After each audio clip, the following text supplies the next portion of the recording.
All right. Hello, everyone. Welcome to PriceLabs and Angel Host's webinar on how to listen to your market and learn how to win. I'm going to give everyone a few minutes here to join. I'm Monique. I'm joined by Eduardo. We'll do some more formal introductions in just a moment. If you want, I believe that our chat is enabled. So if you want to drop your name, where you're from, how many listings you manage, that would be great. I'm assuming a lot of people here are from the Toronto area, so wouldn't be surprised if we see a lot of that in the chat. Let us know if you were at our roadshow a couple weeks ago as well. What was the name of the place where we were at? I forgot. It was a yoga place, funny enough. Sweat and Tonic.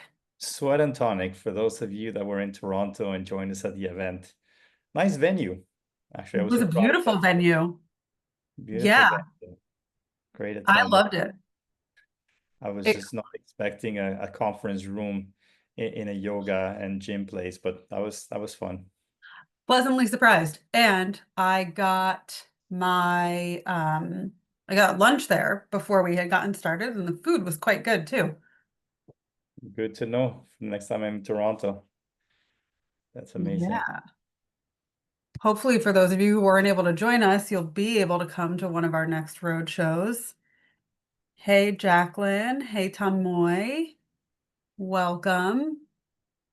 We're at 2 after the hour here, so I'm going to give everyone another minute. We'll get started around 3:03, 3:04. That's perfect. So Jacqueline from Ottawa, with her short-term rentals in Nova Scotia. Great place. And Michelle Bassinet in Quebec, 7 listings. I guess that must be Quebec City. That's Love that. yeah, great city as well. I've been dying to go there. I've never been, but my husband and I talk about it at least twice a year, and we've never put anything into plan yet. So, It's it's a beautiful city and with a lot of charm. But I was also, even though I'm not far from there, I'm in Montreal. It's only a 3-hour drive. It's been a while. So 6 in Quebec City and 1 in the Eastern Townships in Brome, Lake Brome. Nice place for skiing. Great. ah, Um, yeah, actually, you have a few ski hills close by, and you have the lake for summer sports. So great place as well. And Julie from Moncton, New Brunswick. 2 listings side by side in Rexton, New Brunswick. Nice. I've never been to the Richiboucto River, but I'll definitely Google that right after our webinar. That's yeah, very cool. Very, very cool. very cool. All And, right. and Kelly, very international. 3 in Toronto, 2 in Dallas, 2 in Minneapolis, and 2 in Atlanta. Wow, talk about a distributed portfolio. That's very, very cool. Yeah, you're busy year round, Kelly. And Monique, this one is for you. Gordon has ski in, ski out listings. You're a big Love ski it. fan, so Love it. And I saw someone before, Vanel has a listing in Mont Tremblant. I've been dying to go there too. great place. Great I've place. heard. I've heard that their après scene is quite impressive for an East Coast mountain. You have to try it out. It's a really nice mountain, lots of trails. Nice to go during the summer, also during winter. So Love yeah. it. All right. Well, we're at 4 minutes after the hour here, so we're going to go ahead and get started here. Again, my name is Monique. I'm joined by Eduardo, and we're going to be talking today specifically about the Toronto market. This can be applied to any market, really, in terms of knowing what to look for and learning how to listen to your market and adjust your strategy accordingly. So a little bit about myself, for those of you who have never met me before. I'm Monique. I'm one of the senior solutions consultants at PriceLabs. I've been with the team for 3 years this September. Prior to joining the team, though, my husband and I had bought our own short-term rental located in Vermont in the US, a ski market, yes. We've been self-managing that since 2018. And we've achieved some pretty nice success in that time. When I was laid off from the office job that I was working previously to this, our success and my enjoyment in that industry kind of prompted me to take a look at where my career path was headed, and my husband encouraged me to get into the short-term rental world. So here I am 3 years later, still love it, still passionate about it, still operating our A-frame. So if you ever find yourself in Vermont, don't hesitate to shoot me a message. Um, I've always been a little bit of a data nerd. All the decisions that we make for our A-frame and many of my day-to-day life decisions are based on data and research. I'm a little indecisive, and having data makes me feel more confident in those decisions. So obviously, natural translation to working at PriceLabs. Yes, I am an avid hiker, mountain lover, and a skier. I'm recovering from a ski injury right now, but I do hope to be on the mountain this December. So, enough about me. Let's get into some of the things that we're going to cover today. I'll give you a little overview about PriceLabs. Feel free to let us know in the chat if you are already using PriceLabs or a different revenue management software, or if you're coming up with your prices yourself. Everyone can walk away with information from this session, regardless of how you're pricing your listings, but this will definitely help me make sure that I'm using terms that everyone will understand, no matter what. So after I give you a little intro to PriceLabs, I'm going to quickly cover some of the key metrics that you'll want to pay attention to in revenue management. Eduardo, I think, is going to do a little bit more information on this in the second half, so I'm just going to kind of skim over it. That way you at least have a foundational understanding for the rest of the presentation. Then I'll cover the historical and upcoming trends in Toronto. We'll look at some of those KPIs and dive into actually what it means. And then we'll look at who's using dynamic pricing in Toronto and what an impact it's had. Again, this is specific to Toronto, but once you understand the foundational metrics to look at, you'll be able to track these metrics in your own markets and see the positive effects that not only dynamic pricing, but just having a general understanding of your market can help with. All right. So a little bit about PriceLabs. We've been around for 10 years. We are a global company. We all work remotely. I'm based out of New Jersey, but like I said, I have a vacation home in Vermont, so you can often find me up there. We do all sorts of revenue management for short-term rentals, vacation rentals, villas, chalets, midterms, which I know a lot of people in Toronto go back and forth between short-term and midterm.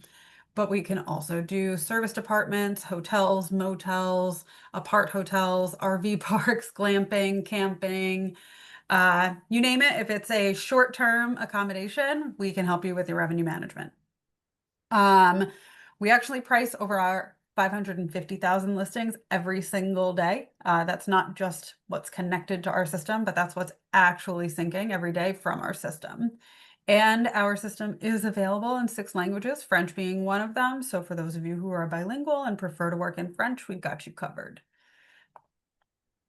Within PriceLabs, we have 4 main products. Dynamic pricing is our core offering. However, there's also portfolio analytics, market dashboards, and your revenue estimator pro.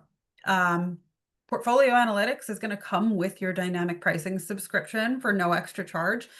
This is essentially a way for you to slice and dice your own data and see how you're shaping up compared to yourself in years past and how things are pacing looking forward. Market dashboards add another layer to that where you're able to look at market research.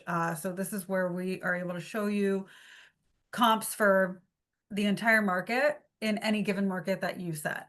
We have dashboards that are pre-made. So Toronto is one of the areas where we have a pre-made dashboard that you can just go into our system and buy access to that, or you can create a dashboard for your own specific area. And then on top of that, we've also got our Revenue Estimator Pro, which is exactly what it sounds like it is. Plug in an address, we'll spit out an estimate on what you could expect that property to earn, and you can further customize that comp set that we use to refine what that estimate looks like. All right, let's dive into what we all came here for. First, let's start with the three key metrics that you're going to want to monitor when it comes to revenue management. So this is like Revenue Management 101 foundations. So your first one is going to be occupancy. So that's going to be the percentage of the nights that are booked out of the total available nights.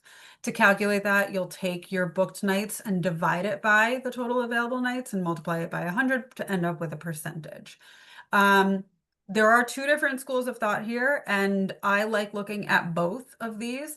You can look at total occupancy, which includes bookings and blocks, or you can calculate your occupancy excluding any blocked dates from your calendar. You would exclude them from both the booked nights and the total available nights.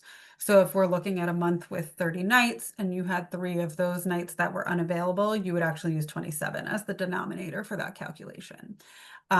We have more detail on this within PriceLabs. PriceLabs will give you this information. You don't have to run the calculation yourself, but it helps to have a foundation on like how we actually come up with that. The second one is going to be average daily rate. So that is on average what the guest has actually paid for their reservation for each night.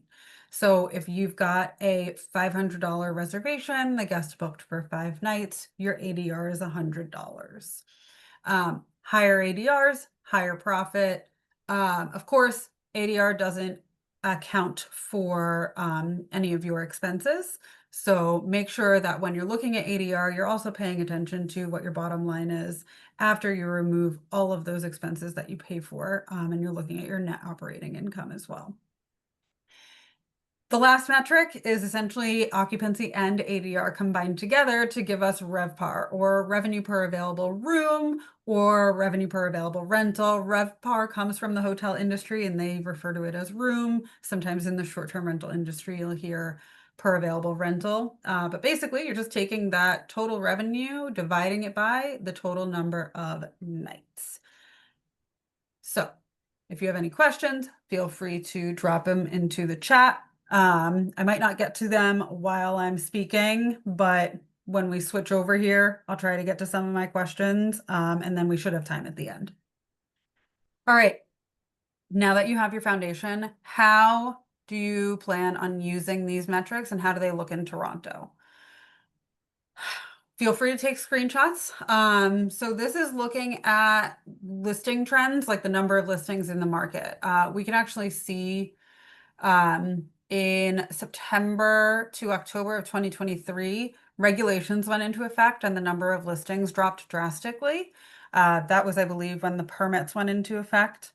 Ever since then, the market has started to recover slightly. When we're looking year over year, we're looking at 3% growth. Looking at the number of booked nights in the market, this has steadily been growing. So the gray bar is showing us the total number of booked nights by month for each month over the last 2 years. Looks like the only month where 2024 did not outperform the year prior. So all of this data is up to date as of June.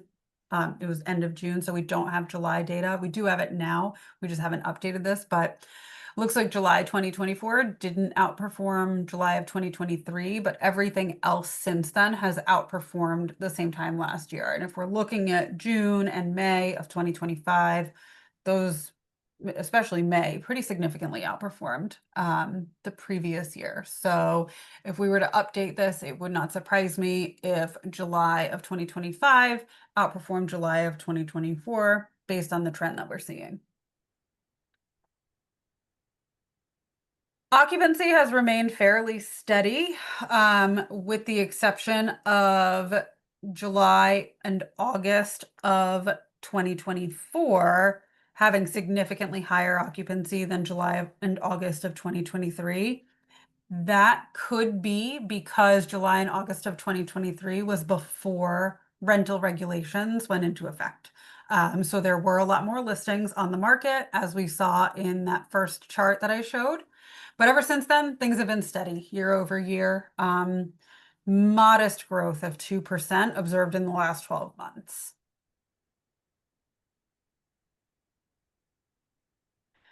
ADR has declined slightly in the last 12 months, with the exception of November of 2024. But I can tell you right now, November of 2024 was an anomaly.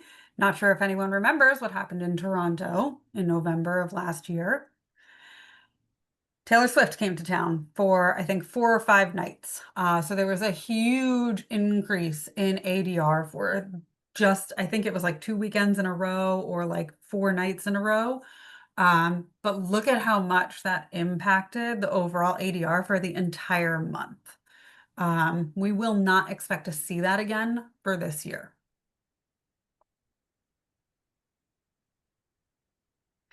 So looking ahead, so everything we looked at so far has been historical. Let's start looking ahead here. This is the upcoming occupancy pacing compared to the same time last year. So the red line is showing where we were at as of the end of June for the forward-looking occupancy.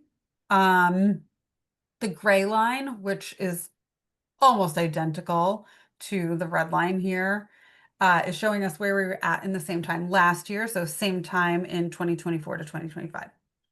The black line up here shows us where we ended at. Everything is pacing pretty much on par where we were as of the same time last year. July was looking slightly ahead. I'd be curious to see the updated numbers and see if we did in fact close that gap in the market. Slight decline here in October and November. But again, if we update these charts, we'll have a better or a clearer picture on whether or not we actually expect the occupancy to reduce by 2%, or if it's just that booking windows are getting shorter.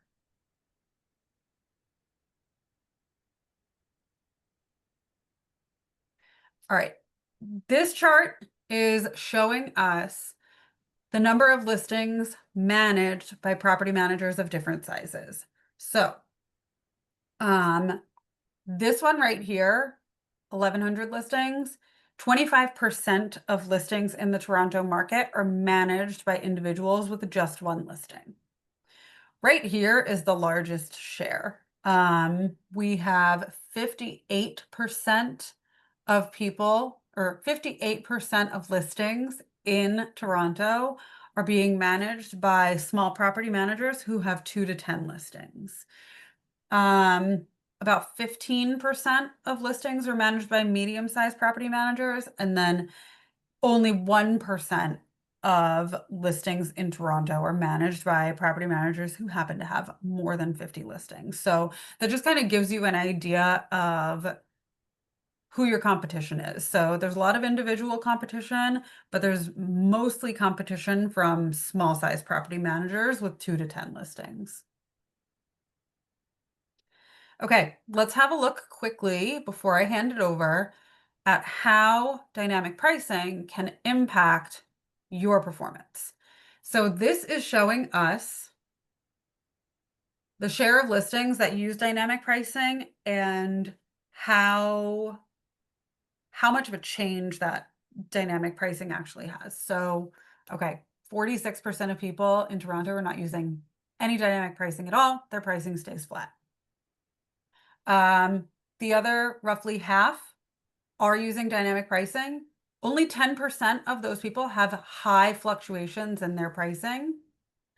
And if we go to the next chart here, we're actually going to start to see how much of an impact using any dynamic pricing has. And not just that, but even the difference between using low dynamic pricing versus high dynamic pricing. The blue line here shows the occupancy for people who are using static pricing, not adjusting their rates at all. The lines up here, black, gray, and red, show low, moderate, and high dynamic pricing. You can see here in the month of June, the occupancy for people who are using high dynamic pricing ended at 80%, compared to people who were using no dynamic pricing, they were only at 57%. I'm trying to get through this really quickly because I have only about a minute left. So please, like I said, feel free to screenshot these slides. RevPAR is an even more significant difference.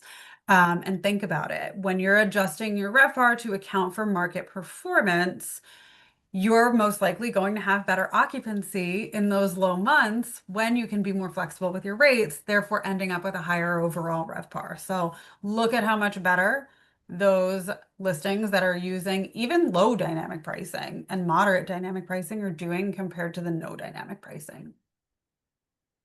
So the more often you change your prices, the better results you're going to get in terms of your ADR and RevPAR. And this can be automated through a revenue management tool like PriceLabs. I'm not going to go through this because I'm just about at time here. These are my key takeaways. PriceLabs or a dynamic pricing tool in general can be your competitive edge, especially in a market like Toronto. Competition is fierce in Toronto. We know that. You have to stay strategic. You have to stay ahead of your competition. And you can get started with dynamic pricing, even just by using automations. Here is a QR code. Try to quickly grab that. We will probably send this out afterwards as well. And with that, Eduardo, I'm going to hand it over to you. Thank you, Monique. Appreciate that. I'm going to stop sharing my screen. And I believe we had a question here on the chat. Someone asking if the ADR that you were showing, was it for 2-bedroom properties or was it just for an average of the entire market? That was an average for the entire market. Great question. If you have a market dashboard in PriceLabs, you will be able to narrow down that ADR. You actually can even narrow down that ADR using the neighborhood data portion of your PriceLabs. If you have a PriceLabs account, go to your neighborhood data within each listing and you'll be able to see market ADRs there as well. Perfect. And if anybody has any other questions, please use the Q&A section and we'll be happy to answer them at the end of the presentation. So let me share my screen now and present this in slideshow format.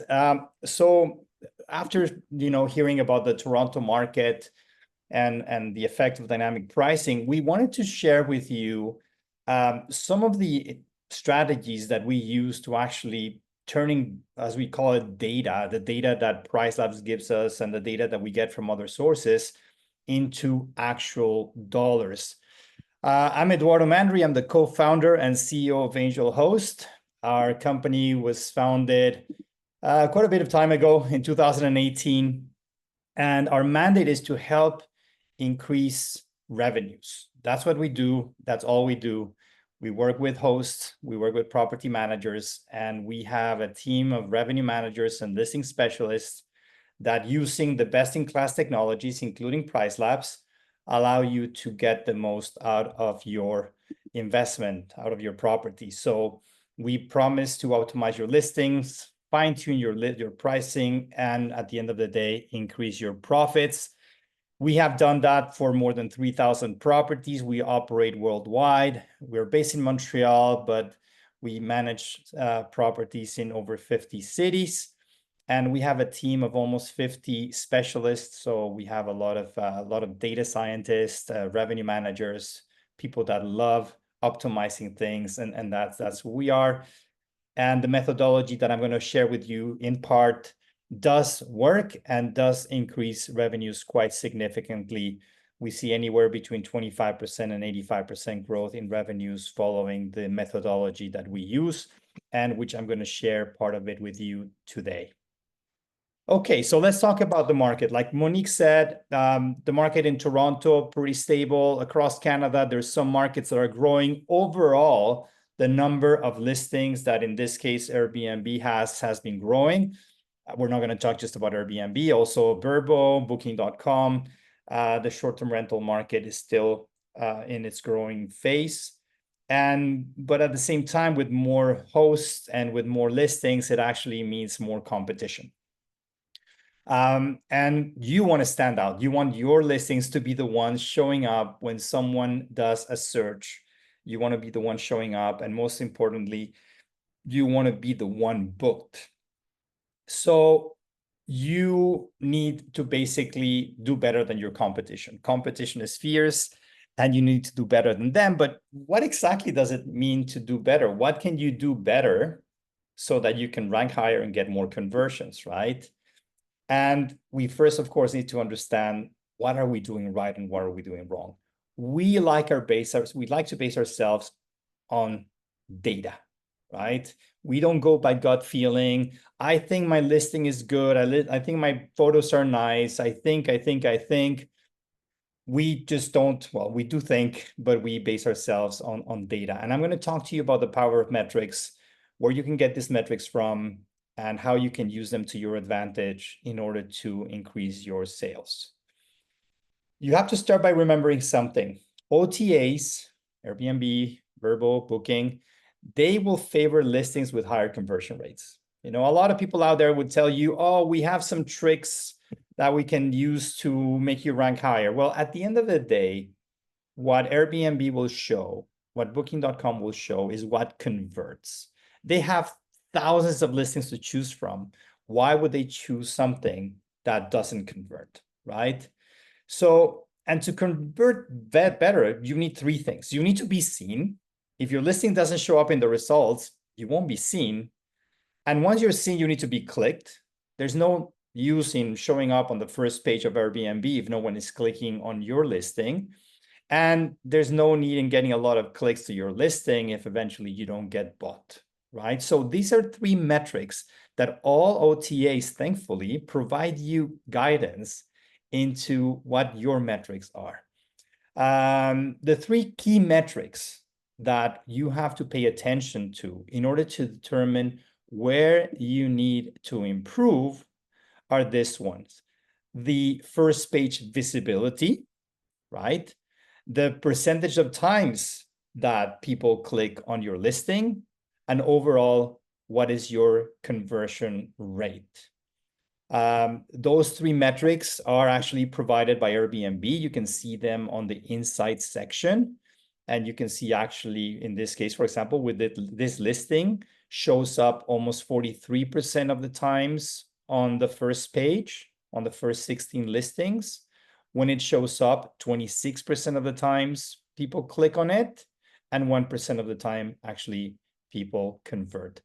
These three numbers here, I can give you an idea. Our average as a company with the thousands of listings that we manage is actually 23%.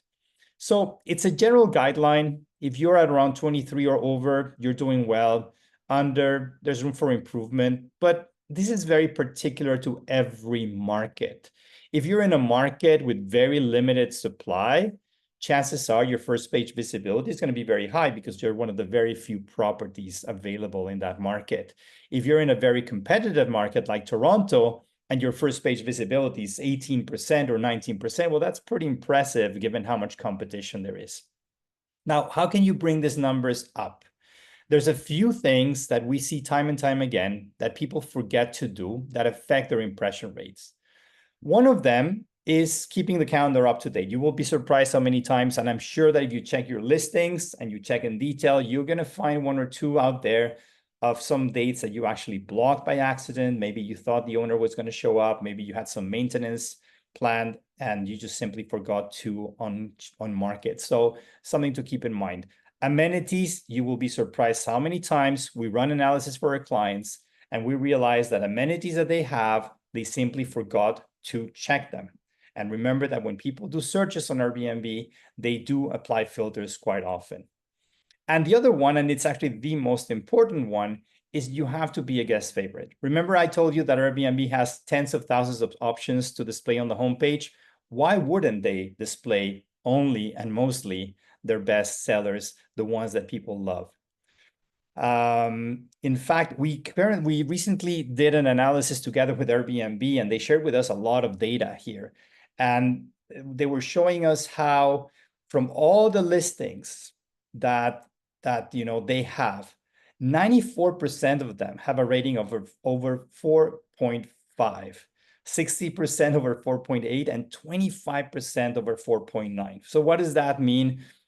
If your listing has a rating under 4.5, I'm afraid, and I'm sorry to tell you that you're in the bottom 6% of listings. So if you are not showing up, then the first thing you need to do, even before pricing, dynamic pricing and all the things, is you need to try to bring those ratings up. And sometimes actually renting at a low price for a certain period of time does work with that. And when Airbnb introduced the guest favorite, a lot of people were complaining, like, why are they giving this badge only to the ones that have over 4.9 rating? Well, that's because that's over 2 million ratings. So I know for property managers, it's very hard to maintain that type of rating. I don't say that you have to have 4.9. In fact, you could be at 4.6, 4.7 and still be a guest favorite because your last 5 reviews were 5 stars. But it's very important. Why is it very important to have that guest favorite badge?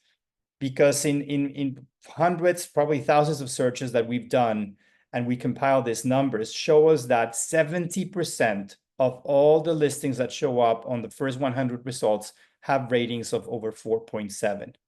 Doesn't mean that you will never show up if you are at 4.15 or 4.3, but you will show up far less often than if you have a rating above 4.7. And if you're doing for the first page is even worse. If you want to be on the first page, 85% of all first page results on Airbnb have ratings of over 4.7. So bottom line, you want to show up more often, aim to have one of these badges, right? Either a super host or guest favorite. Look at how almost 80% of the top 100 listings have one of these 2 badges. The one exception, this little green thing here, is new listings. When Airbnb sees a new listing, they still don't know how to place it, how good or how bad it's going to be. So it gives you an automatic boost for a couple of weeks. So whenever you launch a new listing, make sure that it's perfectly optimized from day one, because then you can get more bookings from that artificial boost without having any of these badges. The second metric you have to consider is the click-through rate, right? How many times, okay, I saw your listing, am I clicking on it? And here's where obviously, once again, being a guest favorite plays a role, because you're going to have that nice little icon that says guest favorite. But that's where the photo and your title plays an important role. And now, I know this sounds obvious that you need to have nice photos, but you should play around with the photo ordering that you have, because maybe a photo that you consider to be amazing because it's the view from the pool or the view of the lake or whatnot, maybe every one of your competitors has the same very similar picture. So you need to do something that stands out. And when it comes to titles, we in the company, we use a lot of AI for recommending titles. We actually look at what the guest reviews are saying. What are people appreciating about the listing? And we use those keywords to determine what the ideal title should be. Okay, just walking through this very quickly, the conversion rate. Of course, conversion rate is about everything, right? It's about having good marketing, good pictures, good reviews. And of course, the most important thing is the pricing. You know, all of those things. There's one thing that will affect both your impression, your click-through, and your conversion, and that's your pricing and your setups, right? Pricing, pricing, pricing. Now, Monique talked to you about dynamic pricing. Most of you on this call are already very familiar with it. PriceLabs is a system that we've used for many years. We'd like to consider ourselves experts on it. And you have to remember that a tool like PriceLabs, as powerful as it is, you can't just set and forget. You know, there's all of these additional setups that you should never forget, whether it's a length of stay strategy, like providing certain discounts for people that stay for a certain number of days, but do this during high season, not, or during low season, not during high season. You know, like determine the dynamic stay rules, for example. Like if I'm going to get a booking for December, I want it to be a minimum for 7 days or 7 nights. Only if it's at the last minute, I'm willing to accept 2 nights so that I don't get my Christmas or New Year's blocked with just a horrible 1-night stay that just ruined the entire calendar. And of course, data-driven minimum rates. I cannot emphasize enough how important it is for you to choose the right minimum rates. We have, I'm just speeding up a little bit because I know that I'm running out of time here. The minimum price is a very important decision that you have to take, and is how low are you willing to rent your property for? Of course, during mid-season and high season, it's all about trying to sell as high as possible. But during shoulder season, during low season, we recently gave a webinar about this. It's about making a very informed decision on what your minimum rate should be.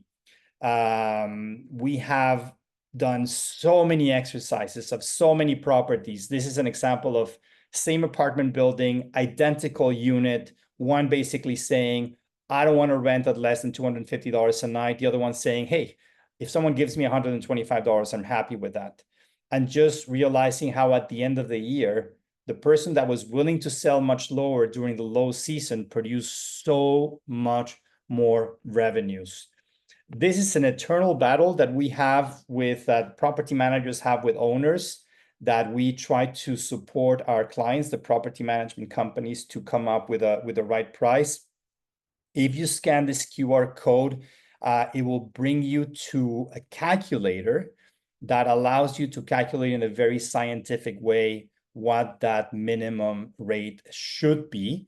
That calculator, just very briefly, it looks something like this. We invite you to use this calculator because you basically enter what your fixed costs are, what your variable cost every time you have a guest that stays at your property, how much are you spending for that? And then it's going to basically give you what your minimum rate should be. What is that rate? What are the rates that you should never consider? What are the rates that you should consider during low season? And what are the rates that you should consider for mid-season and high season? Because the error that we see most people making most of the times is that they want to rent they say the way to maximize my revenue for the year is to rent higher. It's true and not true. You will maximize your revenue by renting higher during high season, but being willing to sell lower during the low season. So I can't emphasize this enough. I urge you to use whether you have your own calculator or whether you want to use ours, whatever it is, I do encourage you to look into that. That's going to allow you to sell way more than the rest of the market. And beyond pricing, you have to look at your metrics. You have to look, we have something called the Listing IQ report. We basically analyze every one of our listings based on, we give a score to the picture, to the title, to the summary, everything. Like, you can do this many different ways. We have this thing called the Listing IQ report. We evaluate with the use of AI every single one of our listings to determine how good are we in terms of our achievement badges or in terms of our titles, right? Are we using the right title, or is there an opportunity to make the title better? Is the description good, or can the description be better? Are my pictures good, or am I missing something? Maybe I have duplicate captions, maybe I have duplicate pictures, what it is. So I really encourage you to use either our tool, Listing IQ, happy to share it with you, or to have your own tools as well to evaluate in a very objective way how good your listings are. It makes a big difference together with your pricing. And I think I have run out of time here. Happy to share with you these tools that we use, either the minimum price calculator or the Listing IQ as well. But my key takeaway from this is, remember, conversion is king. If you want to sell more, you have to focus on conversion. You have to have listings that convert well. Don't delay in making changes. The worst things that you can have is a listing that starts performing poorly. It's just going to give you less visibility, and it's going to be very hard to climb out of that hole. Metrics are key. Look at your numbers, the ones that either PriceLabs gives you or tools like the ones that we have give you as well. And it's not just about pricing. Pricing is probably the most important thing, but also all of the additional setups that you can have in order to produce higher sales. If anybody wants the Listing IQ report for your property, again, just scan this QR code. Happy to provide you a personalized report and tell you what you're doing right, what you're doing wrong, what areas of opportunity do you have. Okay, so from my end, that's it, Monique. This is what we have. Maybe we can have some time for a Q&A. Yeah. Jacqueline actually has a question about using the recommended minimum price that PriceLabs suggests. So we will never actually set your minimum price for you. If you see a little light bulb that comes up though with a suggested minimum price, that means that we are seeing that over the next X number of days, depending on the market, that number of days that we look forward might shift a little bit, but for the next significant number of days, we're actually hitting that minimum price. And if that's the case, you may end up getting a notification with a suggested minimum price from PriceLabs. I would consider this number. However, like I mentioned earlier, PriceLabs does not know what your operating costs are. So you need to be intimately familiar with what they are to determine if that recommended suggestion from us is still within a place that works operationally for you, or is it going too low? Um, And that's, yeah, Knowing your numbers is exactly. super I important. think the difference, Monique, is that the minimum rate that PriceLabs will give you is a recommended minimum rate based on the market where you're in. It's basically saying you should be willing to go to this price so that you have a higher probability of getting booked during the low season. That's what it tells you. The calculator that I was showing is to say, okay, great, that's what the market dictates. Now, let me see, does this make sense within my set of costs, of fixed and variable costs? And you might be surprised that you're probably willing to go even lower, which will allow you to capture more, or maybe not. Maybe your cost structure is high and you would like to go that low, but you're going to be losing money on every single stay.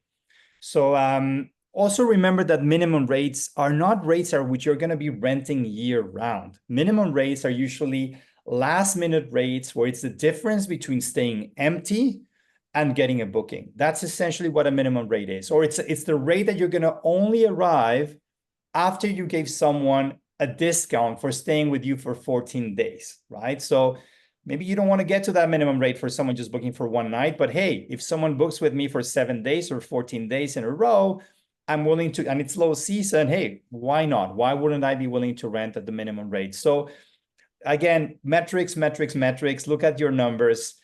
Just like Monique, I'm also very data driven. My entire team is numbers driven. You have to look at this very, very carefully. Okay. Anyone else? Any questions about, dynamic pricing or setups or special tricks or something that you would like to know or hear about? That's what we're here for. And just to let you know, I believe we're going to be sharing this a copy of this presentation to the attendees. And okay, so we have a question here. Sometimes when you set on Airbnb for last minute discounts, the price will be lower than PriceLabs and it will be too low. Yeah, again, maybe Airbnb is basically suggesting that, hey, this should be your minimum price. And you're like, wait a second, I'm losing my shirt at that rate. All that Airbnb is saying is that, yeah, I see someone else renting a condo at $50 a night. So if you rent at 50, you have a good chance of getting booked, but maybe just your turnover costs are more than $50 and they're not fully covered by your Airbnb cleaning fee. So you have to be very careful with that. You're running a business, right? So you have to be careful with that. Yeah, and to add to that, if you are using those last minute discounts on Airbnb, there is no way for PriceLabs to know that.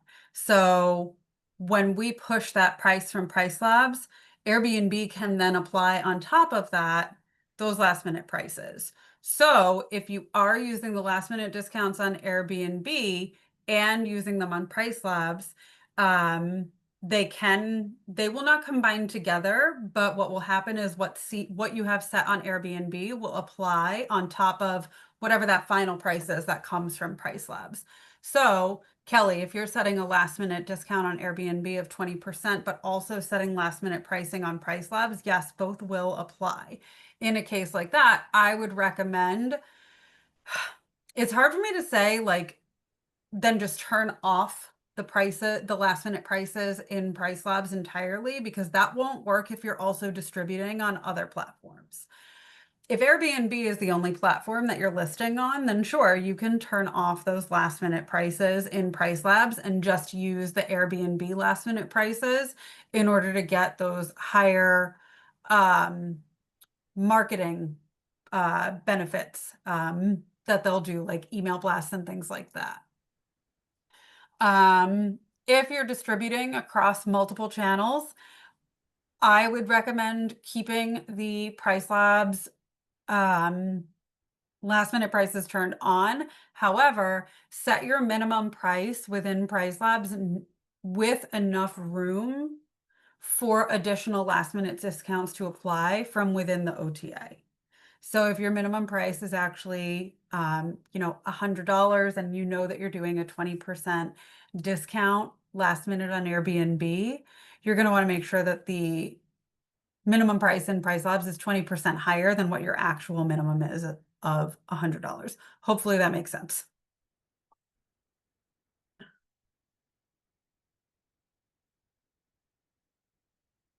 Sorry, I'm muted here. Lovin is asking, when should we create a new listing in terms of rating?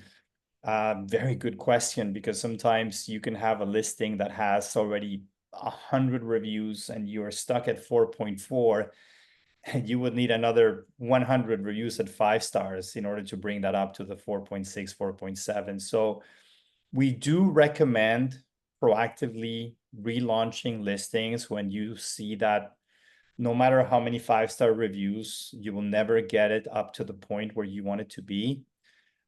This opportunity is only open as long as you have not been flagged. If your listing has been flagged by Airbnb and you try to unlist it and relist it again, 8 times out of 10, Airbnb will notice that and will actually suspend the second listing. So you have to do it before you get actually into trouble. But it's something that you should consider. Another option to consider if you have low ratings and you want to bring them up, actually the low season is a great time to do that, because during low season, you're kind of obliged to sell at a low rate. And when you sell your nice property at a low rate, you're very likely to get a very high review, because people show up and say, wow, this is a great property that I got for $150 a night. And then you can accumulate some, it's harvest season for good ratings, the low season. So it all depends on how many listings you have, and just do a quick mathematical calculation to say, how many more 5-star ratings do I need to bring this up by a point? If you just need a few, I would never relaunch a listing. If you need too many, I would. We have another question here. If I use Angel Host with PriceLabs, do I still need to set my own minimum price and last minute discounts? No, that we would do that for you, Kelly. That's precisely what our revenue managers would look into, determining that minimum price and proactively including and removing last minute discounts so that you don't have to do it. Could we have a meeting in Montreal in person? Absolutely, with pleasure. I will leave a link, maybe one of the links that I entered there. Just leave us your information and we'll be happy to set up something with you. Monique, you want to target this one? Share some tips on pricing midterm rentals in Toronto. Yeah, Tanmoy, I just saw that question. You had exited a little while ago. I'm sorry, I didn't see it at first. I just shared a link in the chat. Honestly, not enough time to dive into detail here. But in general, midterm rentals are not going to be as sensitive to market shifts as short-term rentals are, because short-term rentals are primarily driven by things like demand for an individual day compared to the dates around it. So think of an event like Taylor Swift that's going to only impact a very short period of time. You wouldn't increase your midterm rentals price for the entire month of November because Taylor Swift is playing there for 4 days. So demand factor is definitely something that we recommend adjusting. That article that I sent you actually outlines all the steps that we recommend following when it comes to optimizing the PriceLab settings for midterm rentals. In the near future, we are going to be rolling out some optimized workflows from right within the system to actually make the setup for midterm rentals a little bit smoother and clearer. Yeah, absolutely. And we found also that, I mean, markets like Toronto, for example, you have to optimize for short-term rentals during the 180 days that the regulation allows you to. But you can still optimize for midterm rentals, right? You can always try to find that right monthly discount that will make it profitable for you, but still make you highly competitive. So it's important that you don't, like in the case of the Toronto market, that you don't just study those daily rates, but you also study what are the month-to-month corporate stays, student stays that would get you booked as many months as possible, right? Perfect. Any other questions that we have a few minutes left, I think. Let me see. You can either use the chat or you can use the Q&A as well.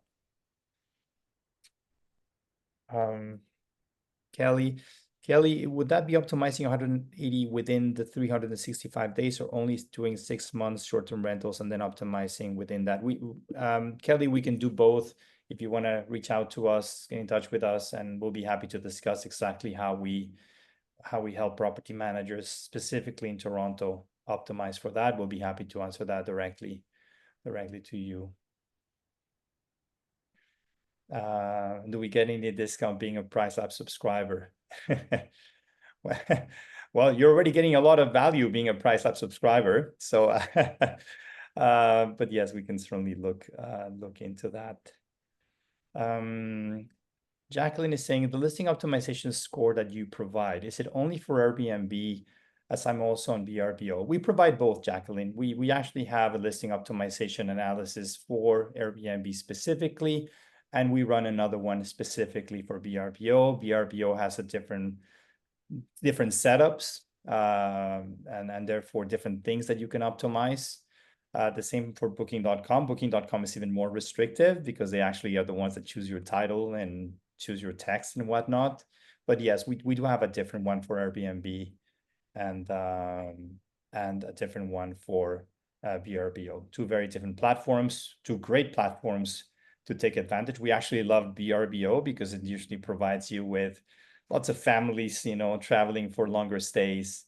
So it's important to be well optimized for that. It makes it tricky for the Toronto market because Airbnb is limiting you to 180 days, but they don't know how many days you're also booking with VRBO. So you could potentially get audited, and then you would have to show.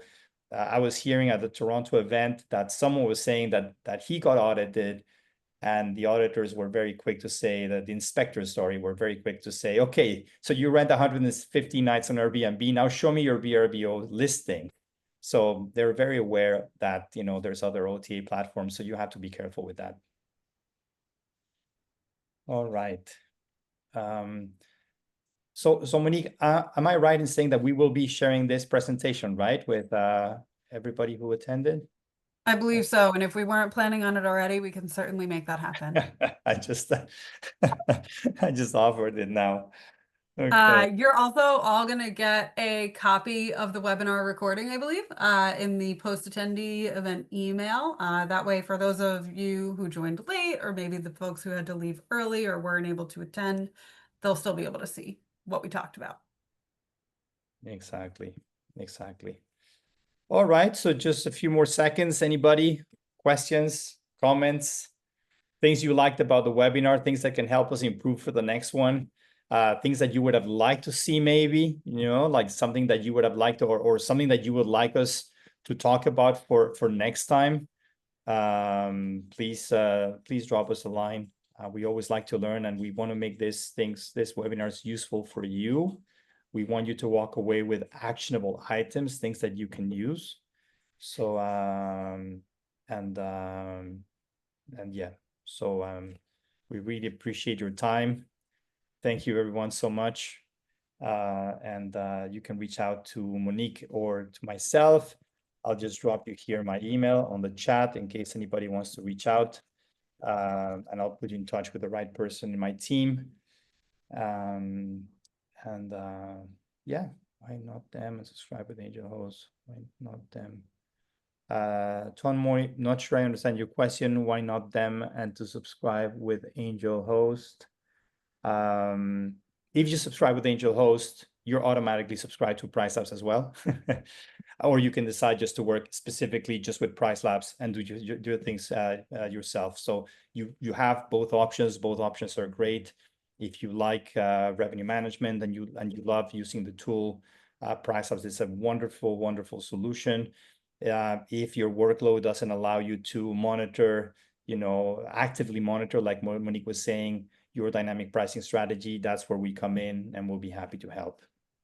Yeah, I have lots of customers that work with Angel Host that I've sent there directly. The benefit of working with someone like Angel Host is that it takes the headache off of you. If you're pressed for time, like Eduardo said, it can get tricky once you're managing a handful of properties to really stay on top of each of them.